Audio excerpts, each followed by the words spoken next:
નમસ્કાર, હું છું પ્રિયા અને તમે જોઈ રહ્યા છો જનતા કી જાણકારી ન્યૂઝ।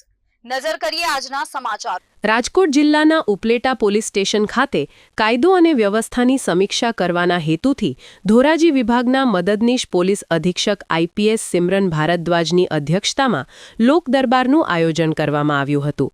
અનેક અરજદારોએ એવી ગંભીર ફરિયાદ કરી હતી કે સ્થાનિક પોલીસ મથકે તેમની વાજબી રજૂઆતો ધ્યાને લેવામાં આવતી નથી કે ગુના નોંધવામાં આવતા નથી। ખાસ કરીને અકસ્માતનો ભોગ બનેલા એક પરિવારના સભ્યોએ રજૂઆત કરતા સમયે રડતા રડતા પોતાની વ્યથા ઠાલની હતી।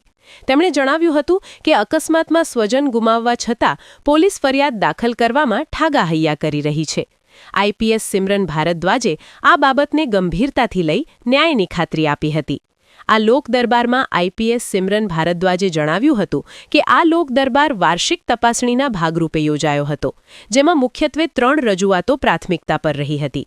પ્રથમ, શાળા કોલેજ જતી દીકરીઓની સુરક્ષા અને લુખ્ખા તત્વો દ્વારા થતી રોમિયોગીરી અટકાવવી। બીજું, શહેરમાં વકરતી ટ્રાફિકની સમસ્યા અને ત્રીજું, બુટલેગરો તેમજ અસામાજિક તત્વોનો વધતો ત્રાસ। તેમણે આ તમામ મુદ્દાઓ પર ત્વરિત અને કડક પગલાં ભરવા માટે સ્થાનિક પોલીસને આદેશ આપ્યા હતા। વિપુલ ધામેચા, ઉપલેટા।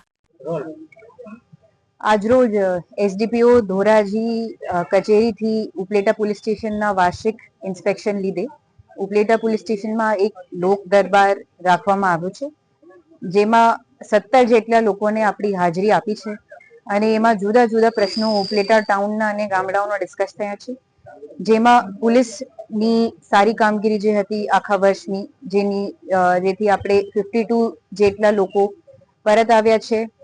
અમુક મોબાઈલ્સ આપણે રિકવરી કરી છે। 13 તુજકો અર્પણની કામગીરી જે આખા વર્ષમાં કરી હતી એમાં લોકોને પોતપોતાના નાણાં પરત આપવામાં આવ્યા છે અને લોકોની 3 મુખ્ય રજૂઆતો, એક મહિલા સુરક્ષા, બીજી ટ્રાફિકના લીધે અને ત્રીજી જે બુટલેગરોનો ત્રાસ છે એને લીધે પણ ચોક્કસ માહિતી લેવામાં આવી છે અને એના ઉપર કાર્યવાહી પણ કરવામાં આવશે।